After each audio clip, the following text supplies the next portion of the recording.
5 essential lessons from 15 years as a spiritual coach.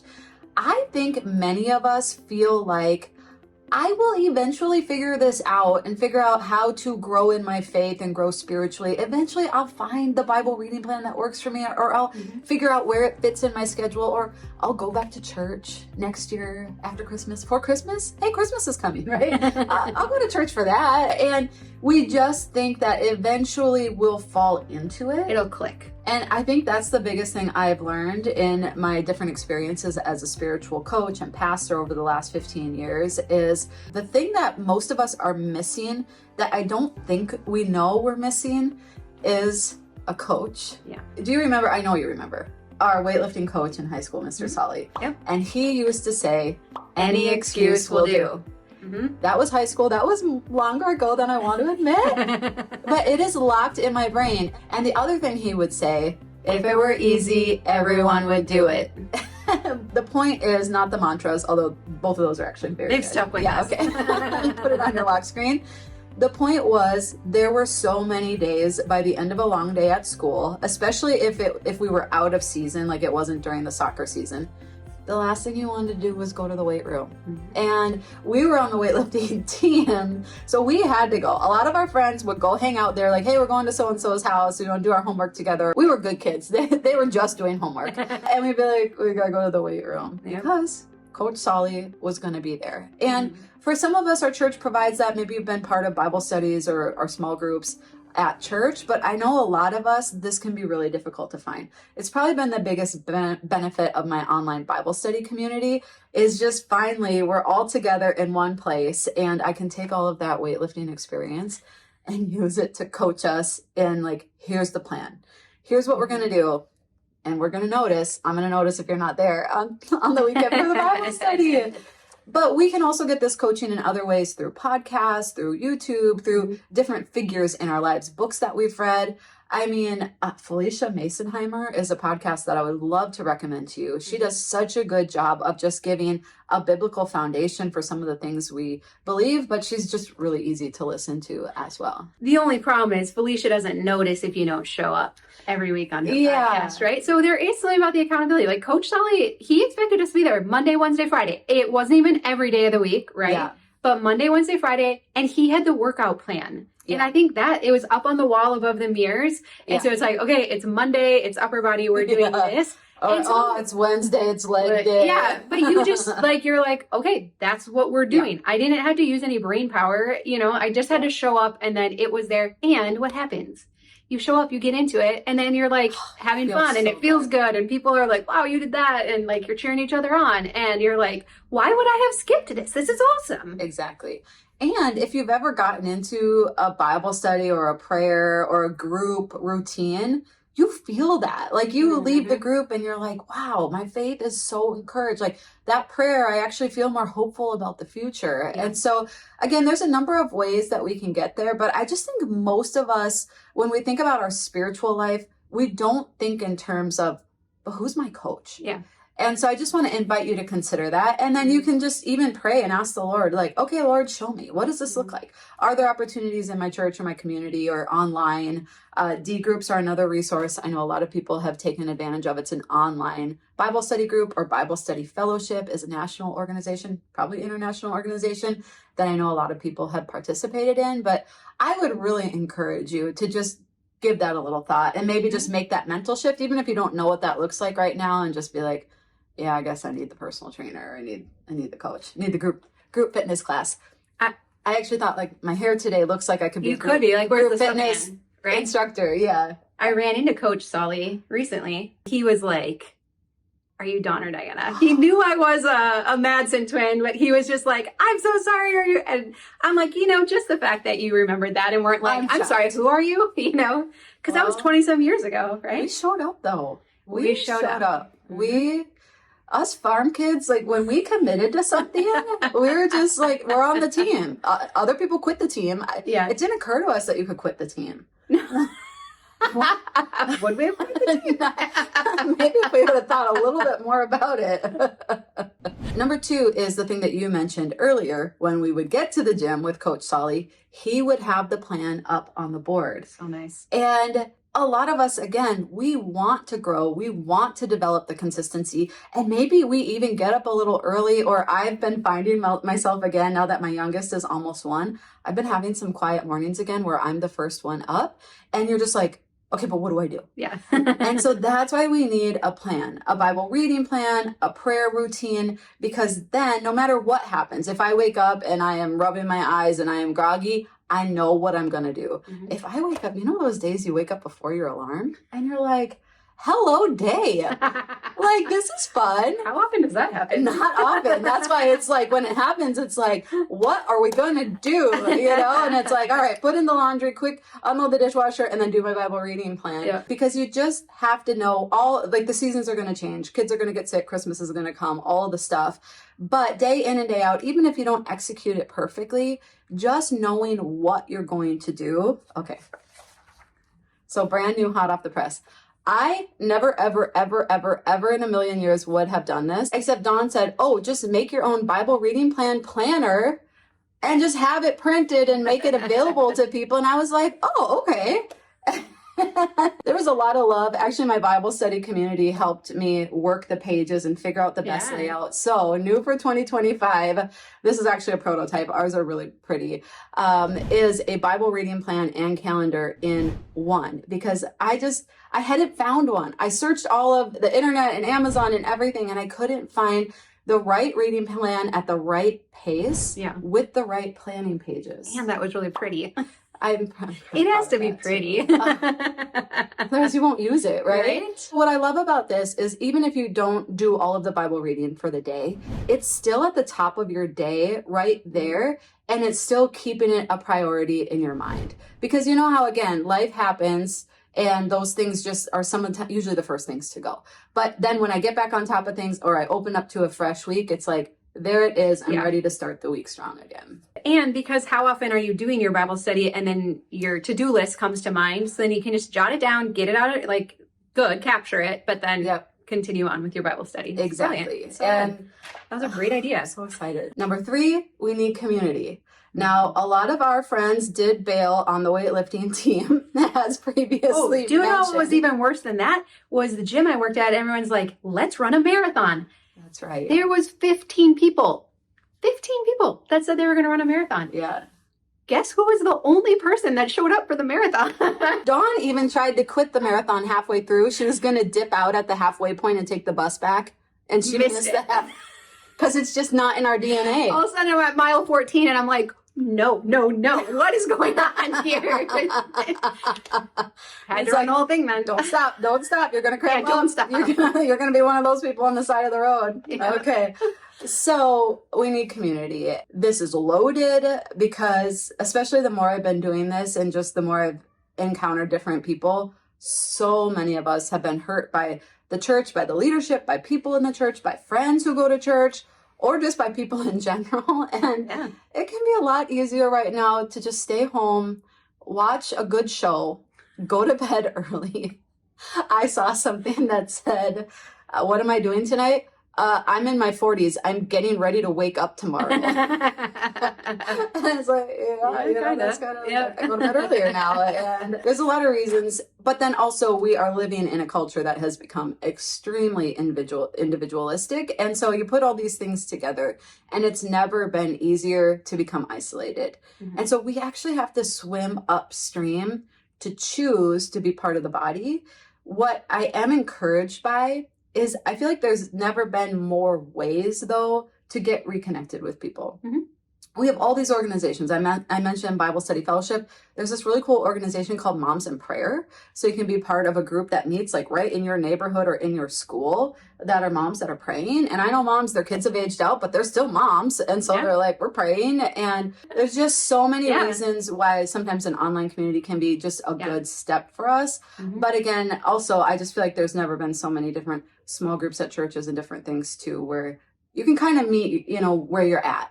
Well, and I love your Bible study community because if you felt any kind of connection with Diana or us and the people that our videos, like, even in the comments you see, like, you're like, oh, I wish this person lived closer. I feel like we could be friends, right? And so you've been able to gather everyone Yeah. together. And there is so much like-mindedness, even though it is such a wide variety of stages and seasons of life. It's like we're all connected through this like desire to live more simply, to know the truth, but not to be like caught so much in all of the rules of it or the things that have hurt us in the past. It's like, okay, I am ready to let that go.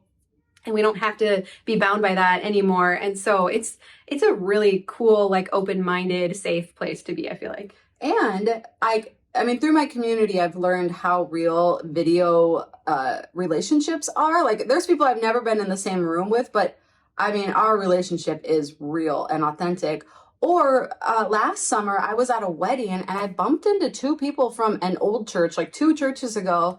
And we just realized we're all in the same stage. We all have little kids, so we can't possibly get together, and 2 have moved out of state.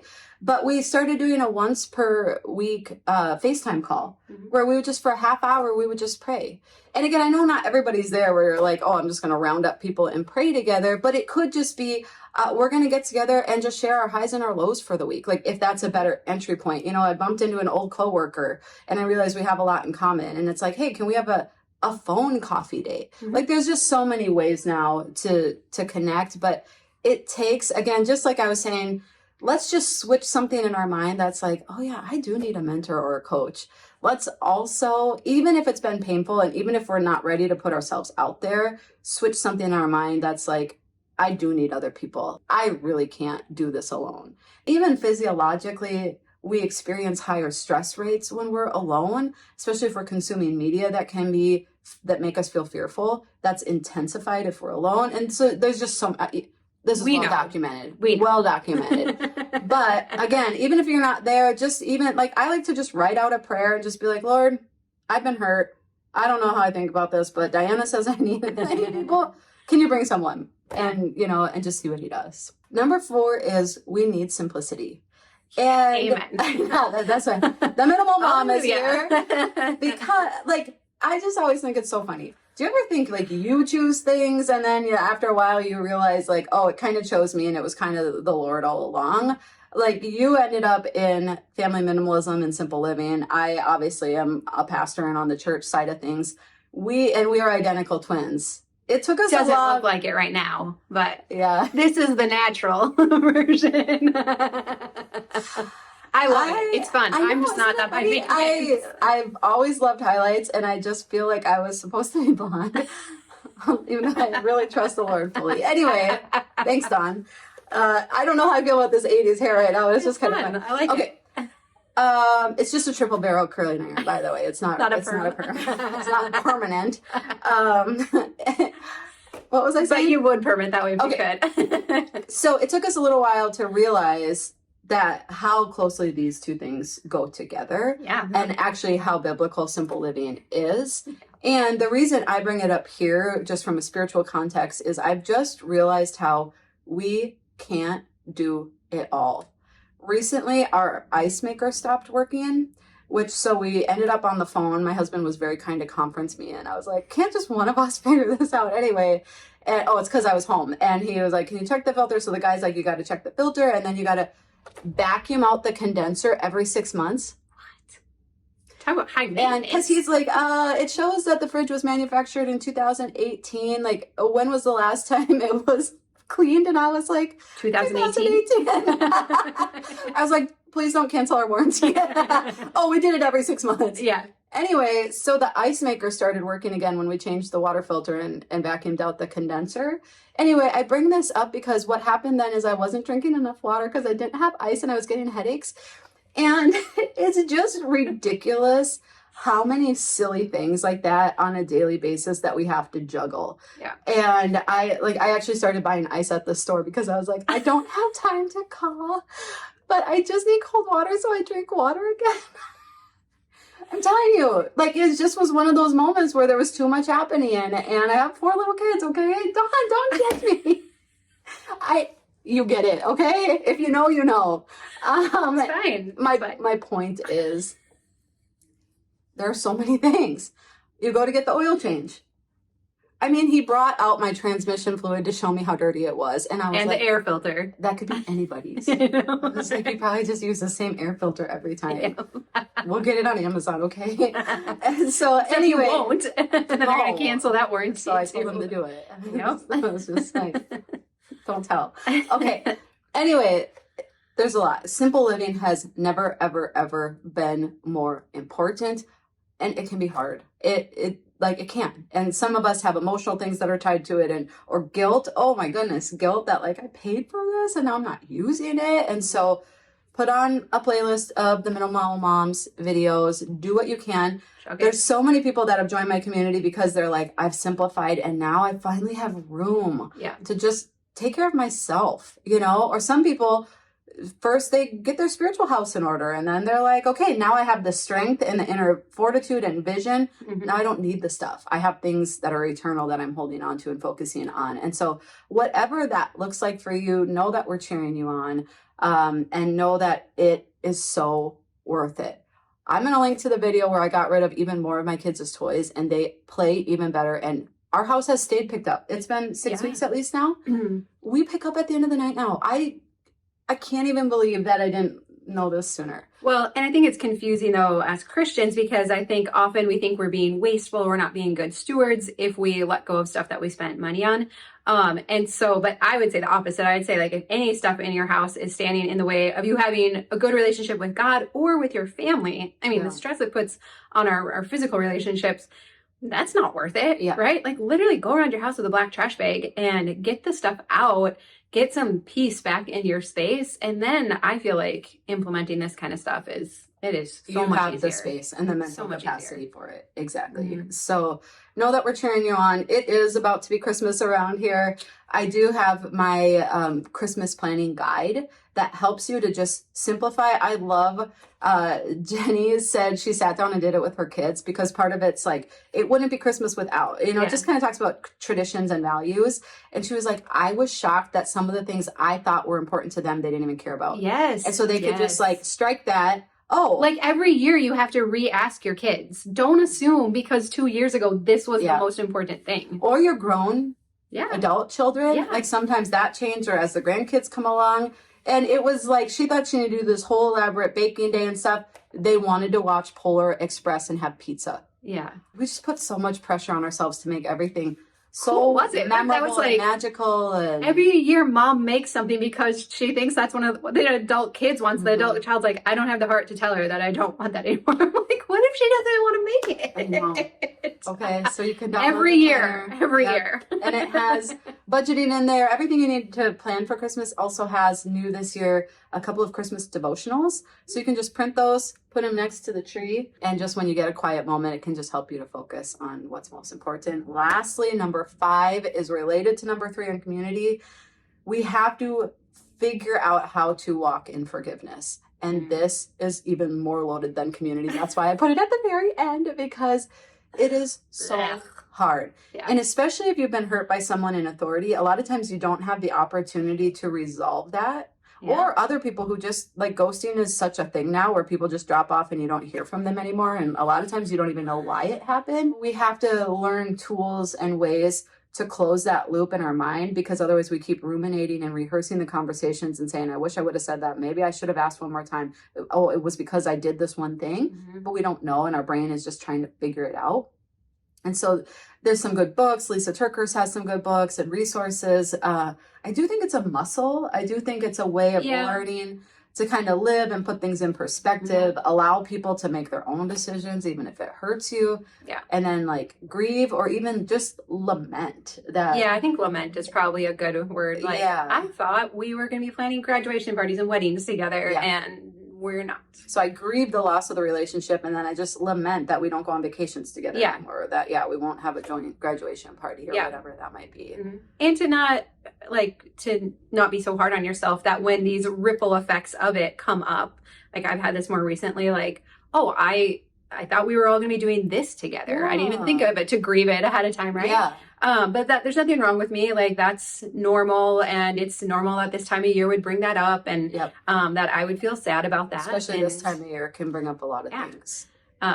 And also I'm gonna release it and let it go and Yeah. know that I did what I could, and Yeah. that's all I could do. So And again, know that we understand. We've been there. We are supporting you and cheering you on. And we'll be your friends. yeah, we're not going anywhere. We don't quit. We don't ghost, darn it. We don't That's quit. so rude. We don't quit. We are not quitting on you.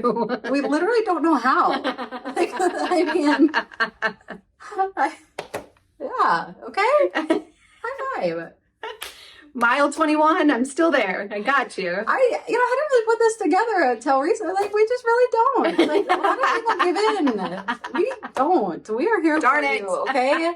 Well, you kind So- of quit the treadmill after March, but Well, little the different. treadmill was not a person, okay? I needed a coach there with me. True story. I need a walking buddy, okay? And so, okay. So please know all the links for anything we just talked about will be collected in the description below. I would love to know, what have you learned? What are the biggest just spiritual lessons that you've learned? Do you have any encouragement for others, especially if it's related to community or forgiveness? Or we'd love to pray for you in the comments as well.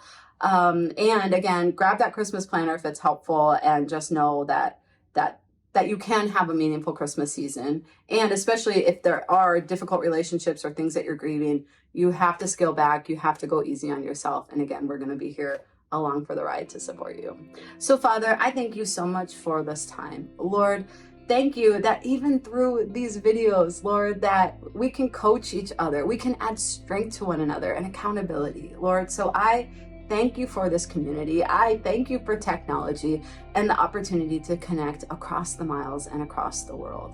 And Lord, I just pray for each of our hearts. Lord, you know what each one of us needs. Lord, you see us exactly where we are right now. So for those who need a mentor or a guide, Lord, I pray that you would bring it. For those who are wanting to go back to church but haven't found one that feels comfortable, I pray that you would lead them. For those who have been hurt by friends or community or spiritual leaders in the past, Lord, I pray for healing and just the ability to step out in faith again, Lord, and to grow in these relationships. We need each other. So I pray for safe, like-minded friends and walking buddies, Lord. Lord, I just bless this Christmas season. I pray that you would help each one of us to receive the gift of Jesus Christ and your salvation anew. Lord, that we would celebrate, that we would feel the joy of your birth, but mostly that we would rest in the peace that only you can give. I pray for those who are hurting in their physical bodies, please bring healing. And for those who are hurting in their hearts, Lord, I just pray for comfort and peace. I thank you for this time together, and I bless each one of us now. In Jesus' name,